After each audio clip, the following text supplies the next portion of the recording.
Hi friends, welcome to my YouTube channel Fun Quest. പച്ചമാങ്ങ കൊണ്ടുള്ള മധുരമാങ്ങ കറിയുടെ റെസിപ്പി ആയിട്ടാണ് ഇന്ന് ഞാൻ വന്നിട്ടുള്ളത്.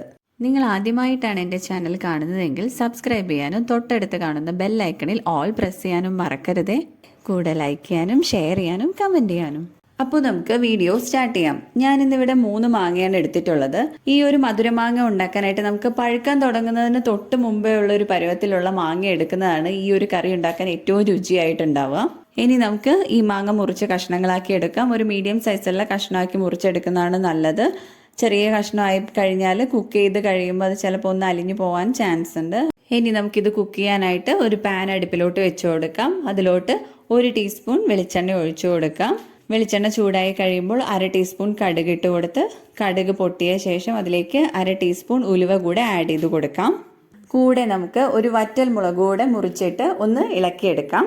ഉലുവയും മുളകും എല്ലാം നന്നായിട്ട് മൂത്ത് വന്ന ശേഷം ഈ പാനിലോട്ട് നമുക്ക് കട്ട് ചെയ്ത് വെച്ചിട്ടുള്ള മാങ്ങയുടെ കഷ്ണങ്ങൾ കൂടെ ഇട്ട് കൊടുക്കാം. അധികം പുളി ഇല്ലാത്ത മാങ്ങയാണ് നമുക്ക് ഈ മധുരമാങ്ങ കറി ഉണ്ടാക്കാനായിട്ട് ഏറ്റവും നല്ലത്.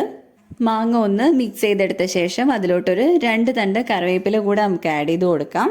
ഇനി നമുക്ക് ഇതിലോട്ട് പൊടികൾ ആഡ് ചെയ്ത് കൊടുക്കാം. 1/2 ടീസ്പൂൺ മഞ്ഞൾപ്പൊടി, 1/2 ടീസ്പൂൺ മുളക് പൊടി, 1/2 ടീസ്പൂൺ ഉപ്പ് പൊടി, ഇത്രയും ഇതിലോട്ട് ആഡ് ചെയ്ത് കൊടുക്കാം. പൊടികളെല്ലാം ആഡ് ചെയ്ത ശേഷം എല്ലാം ഒന്ന് മാങ്ങയുടെ എല്ലാ ഭാഗത്തും ആവുന്നതിനായിട്ട് നമുക്കൊന്ന് മിക്സ് ചെയ്ത് കൊടുക്കാം. ഇനി ഒരു അടപ്പ് വെച്ച് ഒരു മീഡിയം ഫ്ലെയിമിൽ വെച്ച് നമുക്ക് അടച്ചു വെക്കാം. ഇങ്ങനെ അടച്ചു വെച്ച് വേവിക്കുമ്പോൾ മാങ്ങയിലുള്ള വെള്ളം അതിലോട്ട് ചെറുതായിട്ട് ഇറങ്ങി വരും. അതിലോട്ട് നമുക്ക് ഒരു 1/4 കപ്പ് വെള്ളവും കൂടെ ആഡ് ചെയ്ത് മാങ്ങ ഒന്നുകൂടെ കുക്ക് ചെയ്തെടുക്കാം. മാങ്ങ ഒരു 1/4 ഭാഗം വെന്ത് കഴിഞ്ഞാൽ നമുക്കിതിലോട്ട് ശർക്കര ആഡ് ചെയ്ത് കൊടുക്കാം. 1/2 കഷ്ണം ശർക്കര പാനിയാക്കി വെച്ചത് ഞാൻ ഇതിലോട്ട് ആഡ് ചെയ്ത് കൊടുക്കുകയാണ്. ഇനി ഇതെല്ലാം ഒന്ന് നന്നായിട്ട് മിക്സ് ചെയ്ത് കൊടുക്കാം.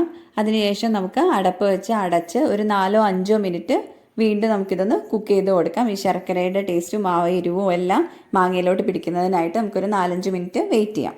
അടപ്പ് തുറന്ന് നോക്കുമ്പോഴേക്ക് നമ്മുടെ മാങ്ങയെല്ലാം നന്നായിട്ട് കുക്കായി വന്നിട്ടുണ്ട്. ഒരുപാട് വെന്ത് അലിഞ്ഞു പോവാതിരിക്കാൻ നോക്കുക. ഈ ഒരു പരുവത്തിൽ നമുക്കിത് കുക്ക് ചെയ്യുന്നത് സ്റ്റോപ്പ് ചെയ്യാം. അപ്പോഴത്തേക്ക് എല്ലാ മധുരവും എരിവും ഒക്കെ മാങ്ങയിൽ നന്നായിട്ട് പിടിച്ചിട്ടുണ്ടാകും.